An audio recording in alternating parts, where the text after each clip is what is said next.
This is Sappa. This is AAudio. Check this out. So this is sophisticated enough to simulate where you would be hitting the hi-hat. Center, rim. But watch this. Listen to when my finger hits the screen. Listen to this. Hear how you can hear the actual tap of my screen and then the sound registers? Hear how you don't get that here? I'm actually hitting the screen simultaneously as the sound is happening so quick I don't even hear any latency. Watch this. So it sounds clean if you do it slow, right? So let's do a roll.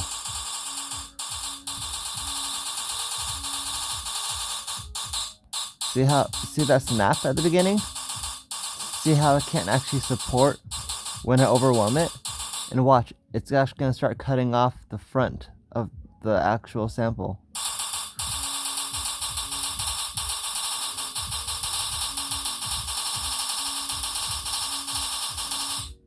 Watch this. So this would be something similar, right? Probably up here. There's no speed I can hit it at where that happens anymore, or it happens at all with Sappa. And that's also the way it works when you plug a keyboard in.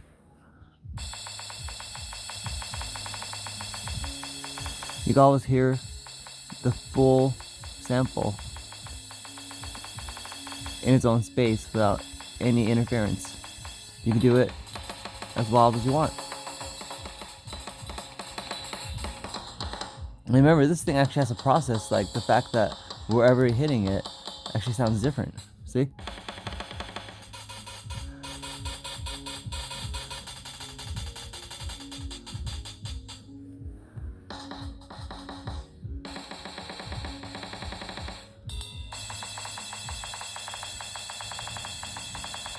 So there's no cutoff at all. Watch this. So it's clean if I start off, right? Watch. Now all I hear is a bunch of that snap that you hear at the beginning gets cut off because it can't actually handle multiple samples at once. So instead, it just ends up interrupting itself. So it actually cuts off the beginning of the tap, and so all you hear is the trailing whoosh. Starting slow, speeding up.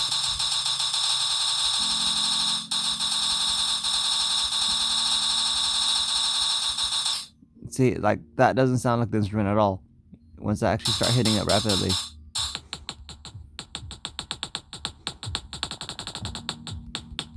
And still, I mean, even this is like the easiest test. Just listen to when my hand hits the display. See that delay? Listen to this.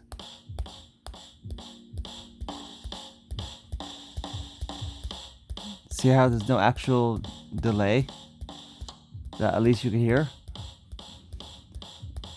That's the same thing that happens when you plug a keyboard in. And I could do the same sample with a keyboard if you want. I just thought it was fun just playing with it with my fingers. And as far as like, you know, doing other weird stuff with it, there's plenty of other instruments that you could use.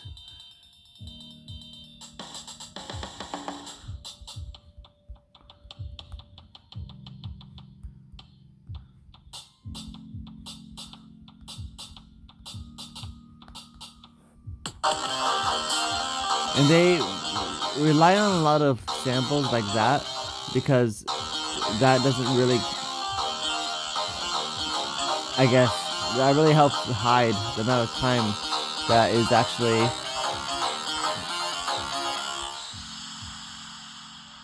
the amount of time it's taking for it to register my attack.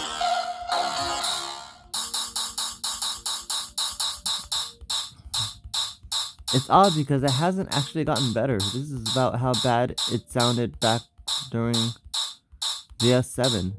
And the S7 was actually capable of doing this. The Note 4 was capable of doing this. So I don't know what Android's really doing with their audio engine. I don't know why they don't care. Probably because there's no data collection there. If someone could figure out how to make it into a data collection gold mine, then I'm sure it would be sponsored, and AAudio would actually be comparable to Zappa 8 years ago at least.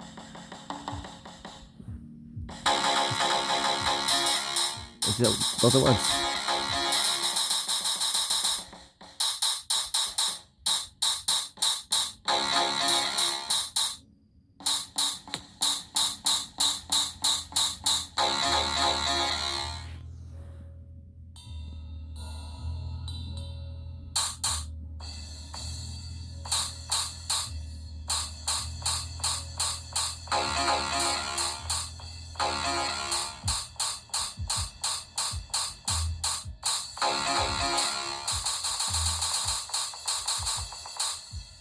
But yeah, there is a huge difference between what Samsung software integration does versus what typical audio does.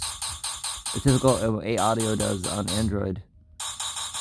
To the point where this isn't even useful on stage because you would just be always off beat.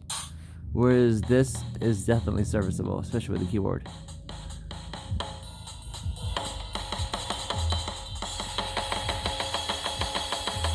See how nothing is interrupting anything else? There isn't even any like stuttering or anything.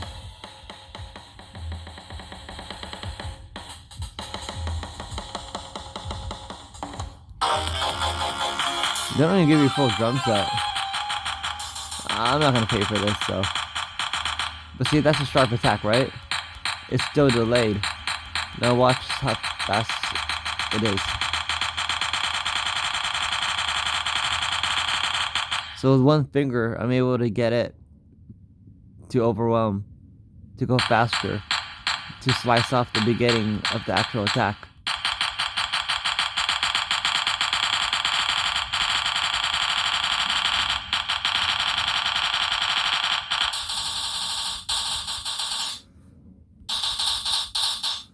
So yeah, AAudio definitely needs some work. And in the meantime, the only thing we have that works comparably is this. Basically the Note 8 and prior. Note 9 has some apps that work for it too, especially something like Heat Synthesizer that could take a WAV file and bring it through pretty much any effect, filter, or shaping you'd want and end up with any sound you want, and then just pitch tune it. You could sample the way it sounds dynamically since it's all being filtered live, and then plug a keyboard into it and just jam and do some fine tuning with it to make sure it fits your piece. I don't even know if this thing has any way to adjust these the stock sounds. Here we have the sounds you're hearing right now are already pre-processed. Not only is it playing the sample that of this set, it's already giving you this a 20% reverb, 20% delay, etc. Let's turn up the reverb. Turn down. So you can make it fit the piece you're working with that easily. Completely change the nature of the sound. Go for 8-bit sound. It's pretty cool.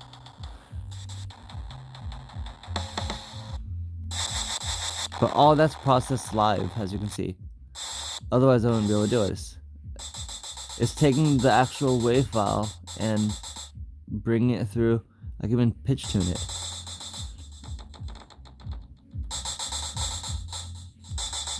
So if you want to pitch your drums,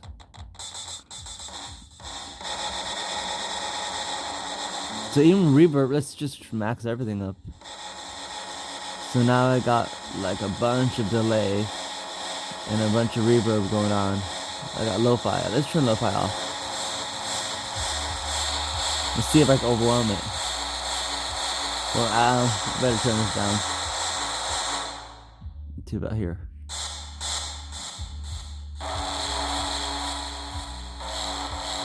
But you can already see the freedom of the stuff I could do with this thing. If I wanted to make some soundtrack material with this, this alone would be great.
Oops. Oh, well, I probably should have paid attention to the battery, but yeah, that's the difference between Zappa and AAudio. Even 8 years later, it still holds up. And I wish I didn't sell my S7. That thing was amazing as far as its ability to do like anything. But the Note 8 is still capable. Let me grab my other phone. I mean, I these things are freaking precious, but I am out of battery, so I can't show anything else. But you could do things like, well, I wouldn't even have enough time to cover what Heathsynth could do, but you could play with things like Thumb Jam, and that's just a set of sound fonts, like a set of instruments that are like pretty much acoustic. They all sound real. And then you could adjust all the filters just like with this. It's basically the same thing. They're both made by Sonosaurus. They're both compatible with iOS and with Galaxies. But with either of them, you're able to shape the instruments and add live filters to the samples that are already there. And the samples sound very realistic and polished and sound very much like the real thing if you're playing live, which is what's really cool about it. Thumb Jam gives you a full array of analog instruments, like things like the cello, piccolo, ocarina, jazz saxophone, various pianos, whether honky tonk or just grand piano, and they're valuable synth instruments on their own. Each of their apps on their own would be valuable just through the built-in effects, but to be able to use something like Heathsynth and take the sound of like crushed ice and to make an instrument out of that is just some next level stuff that you could do just off of something you could fit in your pocket. Audio jack is something I love with the Note 8, because then you could charge it at the same time. You could do that also with, of course, yeah, you could do that with the dock and the splitter and all that, and still do USB out. But either way, and whether you're doing it through audio jack out or whether you're doing it through USB, you still want the maximum quality. Audio jack still works pretty well. It's a little bit low volume, but of course you can always adjust the gain on that. It's just kind of how anything works. If you're playing direct out with the USB, however, you just leave it up on 100%, and then you can just adjust your interface accordingly and get everything to match accordingly. Record it on its own separate track, and then you could just make it fit that way by post. I wish Android would fulfill on the promise, because when Samsung Pro Audio first came out, there was all these like hit pieces that would claim that it didn't work, which was really disappointing, because I remember just being around the scene and just teaching people that it even existed. So they had like the Samsung Galaxy, and they didn't even know that it had Pro Audio capabilities, because when they read about it, it claimed that it didn't work. So they thought it was just like bloatware, and so they disabled SAPA because they thought SAPA was a bad thing. And so one thing, it was this whole weird, almost like a ritual of like getting people to sabotage their own phones so that people wouldn't be able to discover the features that their phones were capable of. But in retrospect now, I mean, you could still explore the Disneyland features that this thing has to offer as an upcycling project if you wanted to. You could, if you wanted to, root it at this point. I don't really care to. It works fine the way it is because I still like the Dex mode, especially since I like to use it like with its security built intact because I still use it for other purposes too. But when you're carrying it around, like all you need is like just a little hard drive attached to it, and you have a full 2 terabytes, and you could carry plenty of samples, waves, or if you're not doing anything as far as production, you could carry plenty of Blu-ray rips, FLACs, DSD rips, and stuff like that, and it plays all perfectly fine out of the native stock player, which supports DSD natively, and it supports gapless playback, as well as volume normalization. And gapless playback is really important if you want to listen to a whole album authentically, where it sounds like you're listening to the full CD. It doesn't have any odd chops in between. Whereas with the volume normalization, that thing just comes in handy for like parties and stuff, where you're not constantly having to fuss with the volume.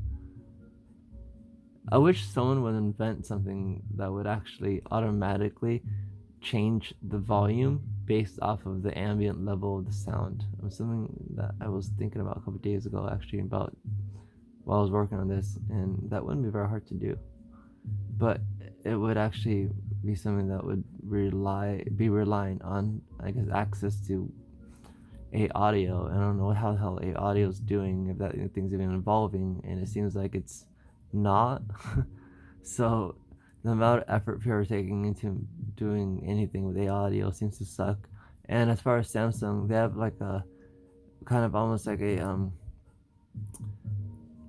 Apple style approach or a Nintendo style approach, where you have to do a application to make Samsung apps, and then get then you start exploring all the stuff that the way that Samsung Pro Audio works, and use that to your heart's content to do all sorts of cool stuff. But the volume normalization, the reason why phones don't typically have that, unless you're dealing with like that kind of like that hack, and I forget what it's called, but it's basically in the meta. You can set it so that each MP3 is set to some sort of a preset volume signature, so then the whole entire playlist knows how loud you play each song, so it's a lot more regulated. But without that, it's impossible to get Android to this day even to do volume normalization, which is a feature that Galaxies have had since I first got them. I think it was like the S5 or something like that. And I was like really puzzled that I did get other phones, of course. I got the Nexus and everything, and I was curious like why I couldn't find any apps that would actually do volume normalization, something that seems so simple. And it turns out it's because Android has just never been very good at doing anything at all when it comes to audio. It never had anything like core audio built in. Its audio capability is a lot more like Windows, an afterthought. Google has said year after year, especially once Samsung Pro Audio came out, that AAudio would be improved and would be better, and there'd be like some ultra low latency mode come around next year. But every single next year has been pushed back to the point where it's been 8 years since the last time they've said it. I don't know they've even talked about it. I mean, the features that they push nowadays all just seems to be stuff that is focused more on like finding ways to get your location and the priorities that they have to, I guess, infiltrate Google with, or infiltrate AOSP, with Google apps, is going way beyond the App Store. But even with things like Google Assistant, I mean, you can see why they would work on that rather than working on features like this. Samsung makes phones that are, these full feature devices, kind of like Apple, where they're actually selling the hardware and they're selling the features and they're selling the integration. And they're selling also the fact that they're paying for the licensing for a bunch of different things, like the Wacom pen, for instance. It supports like tilt, which is something that Wacom doesn't even offer on the lower end Bamboo, or I forget what their lower end is called now, but it works on Samsung. So it appears that Wacom kind of knows that their more higher end pad that connects to Windows and does like a mirror is kind of not going to sell as well. And I suspect they're anticipating that they're better off actually just licensing the technology. That seems to be their new business model. So they went ahead and gave Galaxy the tilt feature, which is something they always reserved to the highest end Wacom tablets originally. And I think the Windows pen supports tilt, and so does the Apple pen. So they all support tilt now. But it's just, Apple created their own style while Samsung licenses it, and then they kind of just integrate it, make it work better, use their own AI to make it so that latency is lower. It's just this general pattern that Samsung has always just worked on, taking what exists and integrating it into the best, most optimized format that would then be the most useful in the most variety of ways.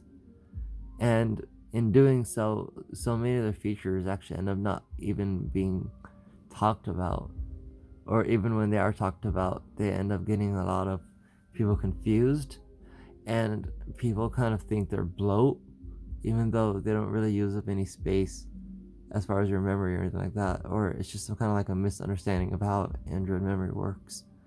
Like if something appears as a cached process, they'll think it's running, when it's Android follows the austerity model of how having your RAM just being empty is actually worse than having it full of just something that would then load faster, at least, than just having an empty space, because empty RAM is wasted RAM, is what the motto is, right? But yeah, there's a lot to cover, and I'm just going back to the Note 8 because I think it'd be fun to do like a historic. I wish I could start from the S7, which is something I sold. I'm actually really considering buying one again if I get it for cheap, but yeah, I don't know if I could get it and then hard to reset it and then get it to the way I want it now, because I don't know if there's just enough support for it. But with the Note 8, it's right in the line, right between the jump right into DeX wireless, and the Note 9 did jump to DeX wireless, and that's why things like ultra high quality sound Atmos and stuff like that don't actually work once you're actually using DeX. Is because when they had to make DeX wireless work, they had to actually reroute all the AV into a scaling algorithm to make it so that it works very well. And they actually have the ability to have your phone basically interface as if it's not even doing anything.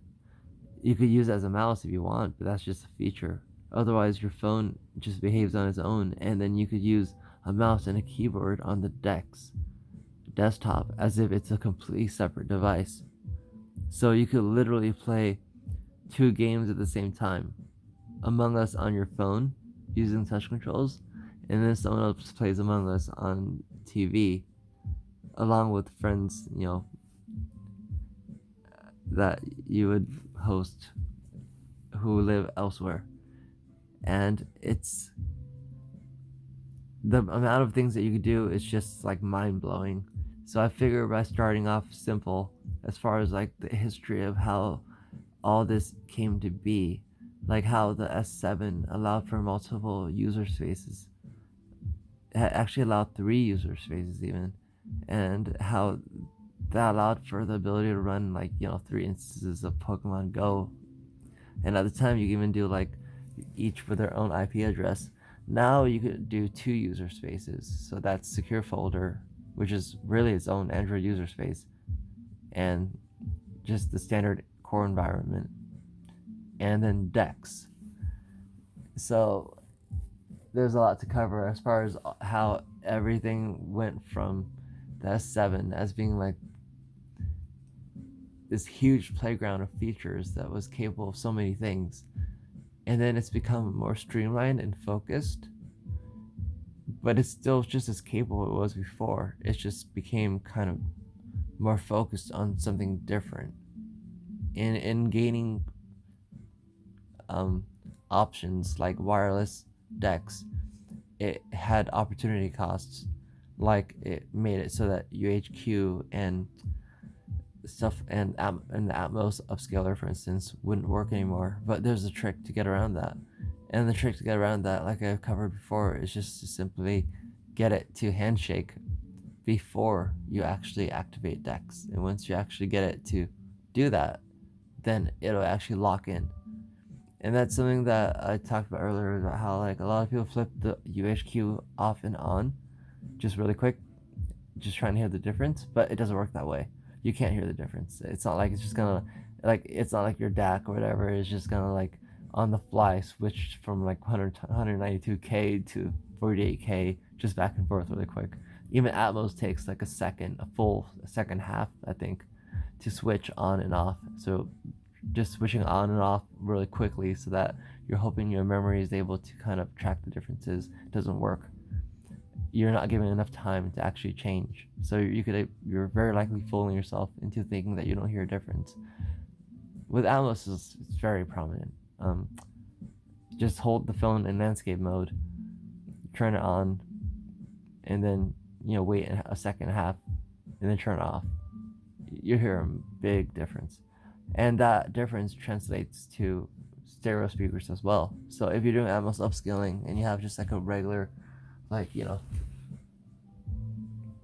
like a regular setup, as far as like a regular stereo setup, the Atmos upscaling will actually increase the spaciousness in the 3D sound of anything, actually, because the way that it generates 3D sound isn't fake. It's actually through taking the actual background noise, all the different phase signals that actually exist in the mix, and just kind of balancing them, making it so that they each are a lot more readily heard and not just mangled into the mix as they usually are.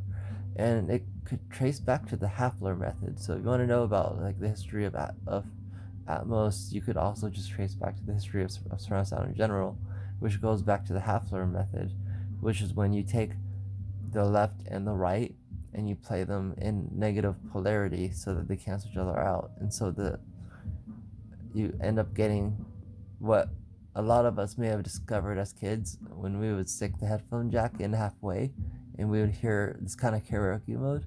What you're actually hearing is the background. When you make a stereo recording, you're doing a cross array, and you're listening to whatever the stereo, whatever you're trying to focus the mic toward, right? But it's also capturing background noise that's off phase. It's capturing background noise of the entire room. So the foreground noise is what's going to be recorded, and then with the cross mic array, essentially it's almost like there's a phantom cross mic array in front of you, and it's blasting the sound back at the speakers, which then reflect the sound back into the room, which gives you stereo sound. But in recording the stereo sound, it also has pretty much like a hidden track in a way, where if you were to play one of them in reverse polarity and combine the sum of the left and the right while one is in reverse polarity, you end up with what's remaining, which is actually everything that's out of phase. And everything that's out of phase is actually the room noise itself, the room ambience itself, space. And that space is what is the foundation of Dolby, essentially. Having that space piping out of just one speaker, even it could be anywhere, but usually people put it behind them, allows for the normal foreground mix to play off of the background space, and it just creates this sense of three-dimensionality even out of just three speakers. And now with Atmos, you can do that with just two speakers. And it's not a modern invention, because if you remember, if you take a regular Nintendo DS or a 3DS, try playing that thing. Take out something like Metroid, or take out something, if you have the regular DS, take out something even like Big Brain Academy or something. You'll notice that even through the tiny little speakers, you actually have surround sound. They actually pulled off a very, very convincing form of surround sound using that thing, just using pretty much the same thing I've been talking about, modeling the out of phase sound signatures and actually steering them so that it sounds like you have a sound bowl around you. So when you're playing Metroid, you could actually hear things like things coming up behind you, the doors closing behind you, and you could turn around and hear the whole entire room spin around you. And the same exact thing was applied to the Gear VR when that came out. They already had the ability to do low latency, no latency audio. So they're able to take that and process it into a full 3D space, so that when you're playing a game in Gear VR, you actually had full 3D sound immersion, which meant not just forward, back, left, and right, but you actually heard things above and below you too, which was used to some pretty awesome effects in a lot of scary games like that were really popular on the Gear VR, like Dead Secret or something. I really hope the Gear VR isn't deprecated. I actually haven't tried that for a while. Maybe I should actually cover that, if anything. But yeah, the Gear VR is worth a shot, especially for games like Don't Move or Don't Move or Somebody Will Explode, I think is the name. Dead Secret, or like probably the most realistic like space flight simulator ever played, which is Vendetta Online, which is actually a massive multiplayer online game. And when you're playing like a space sim and you just kind of just BS to yourself and say that you have some sort of anti-gravity or anti-inertial technology in your ship so you don't feel the actual G's, it's probably the most realistic simulation of a flight sim ever, because it's almost, if you remember the game Subspace, it's kind of similar to that. When you fly, you actually continue your vector. That means your bullets also continue their vector. And so fighting is actually really fun in that game. Like, it's not like a Star Trek or something like that, where you're flying and you shoot and your lasers just go straight. When you fire in that game, you literally see the bullet leave your ship, and it takes on the velocity plus the forward momentum of it leaving the ship. So it does pretty much like a bowling ball curve. And that's how you aim and hit your opponents, by doing the whole, it's not like you just aim and boom, like the bullet travels at light speed or something. You actually have to shoot across space, which is very, very large, and use like your overhead satellite and watch this ship at the distance and see your bullets fly, and then kind of judge the way that your ship is drifting to then understand where to shoot the bullet next, so that your bullet will kind of just drift along your velocity plus the velocity of how fast the bullets travel in order to strike, to actually hit the other ships. But what's really cool about it is that when you're doing these dog fights, the experience of doing things that you would never really experience in real life, like the ability to just thrust down, just not nose dive, but just literally facing forward and just thrust down, and to run away from a whole armada above you firing downward, raining their projectiles down upon you that you could hear coming down from above you, while you're just thrusting down into the infinite abyss. It's just like one of the coolest, most interesting, eeriest feelings that is probably as realistic as I can imagine, because that's how I would imagine space really is, right? There is no actual sense of north, east, south, or west. There's no sense of there. It's complete in vertigo, and it captures it really well in that way. So you only have as reference pretty much who's chasing you, or who are chasing, and then you could teleport around, obviously, because they don't want people just getting lost in like the infinite vastness of space. But anyway, yeah, there's a lot to cover as far as what the Note 8 is capable of. And I figure starting off with the Note 8 and how you could just get this thing upcycled to become something just really useful, even like an alarm. Like, leave it as a media streamer, downloader, server, video game emulator, etc., etc., etc., etc., etc. But also, you could just use it as, when you leave the house, set it on, set your tasker so that if it detects a noise, it calls you. So then suddenly you have an alarm system, because if your house is suddenly vandalized, or not vandalized, or burglarized, or both, they're going to be making a lot of noise, and it will call you if that were to happen. And you can even probably connect it to a camera if you wanted to. I've never tried that, but I'm sure you could. I mean, there's no reason why you wouldn't be able to connect it to a Wi-Fi cam. But for it to alert you because there's actually a noise that's louder than, no one being home when no one should be home. There's just all these different things that you could do with these old devices, because they're not really that old, and that's really something that I'm concerned about, is that we're throwing away things that are so freaking like amazing. I mean, you know how much, like, if this thing fell out of the sky back in 1995, this thing would freaking, like, the freaking CIA would probably kill you trying to get this thing. I mean, like, the amount of technology in this thing is more bleeding edge than most things still to this day. I mean, cell phones are always the most bleeding edge technology as it is. I mean, the screen on this thing is the sharpest screen that exists, of the highest quality. It's just cut into this form. And then once this resolution and quality becomes affordable enough, they cut it into a larger chunk, and it becomes um, a tablet. And then once that becomes cheap enough, then it's cut into a computer monitor, a curved computer monitor, or something like that. And once that becomes cheap enough, it's cut into a TV.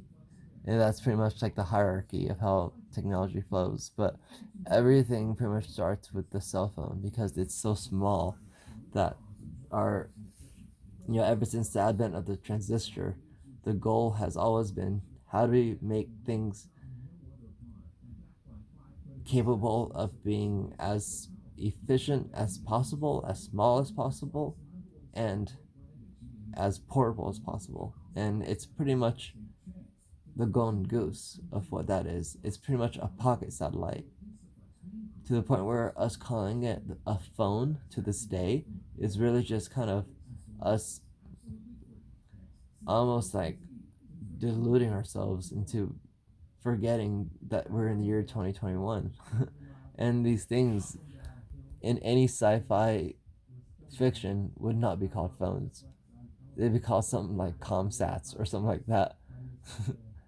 I mean, shoot this thing into outer space and give it some mylar sails, and it's a freaking satellite.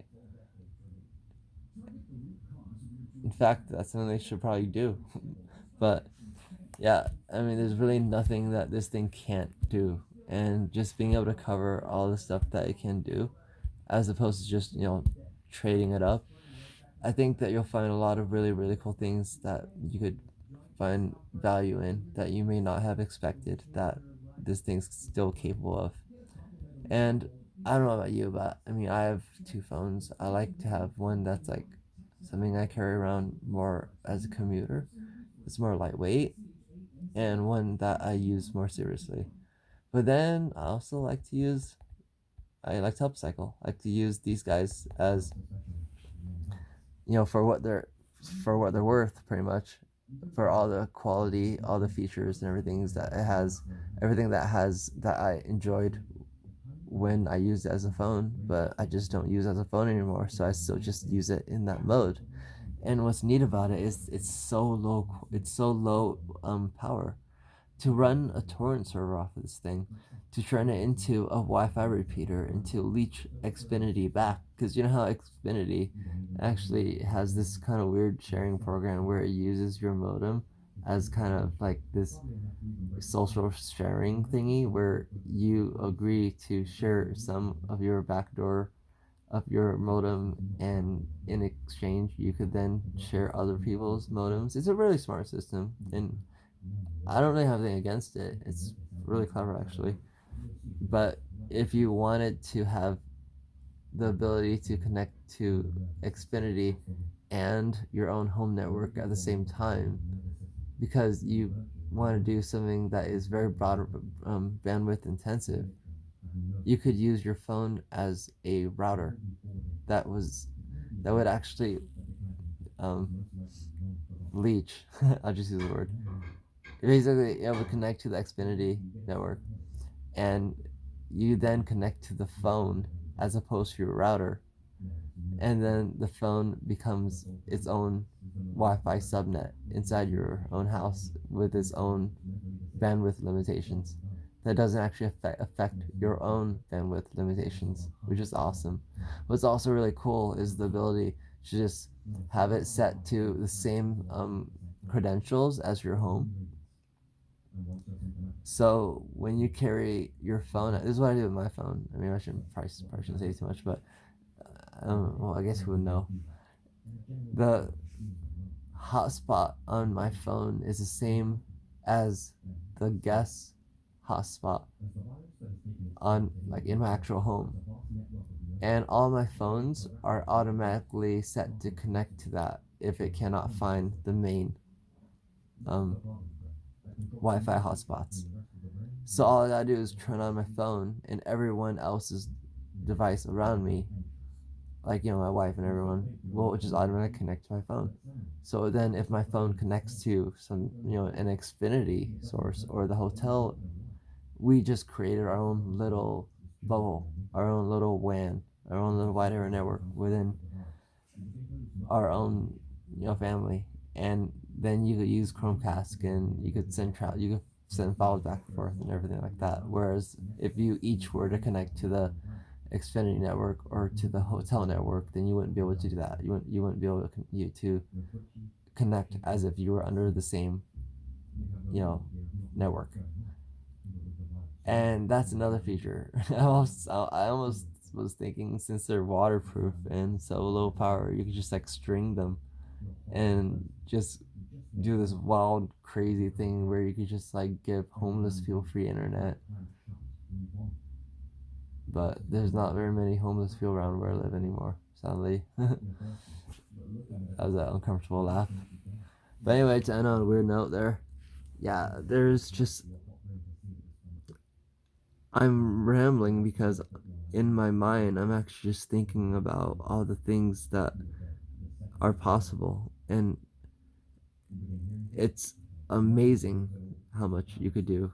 And I'm really looking forward to other people also coming up with ideas, and just kind of like having a community of people that are also just working on upcycling things and finding new ways to reuse technology that has so much potential, and you could do so many things that is much better than just trading the phone in or having it end up in a dumpster, right? Or just lost in your drawer, or selling it for 150 bucks or whatever how you get for it.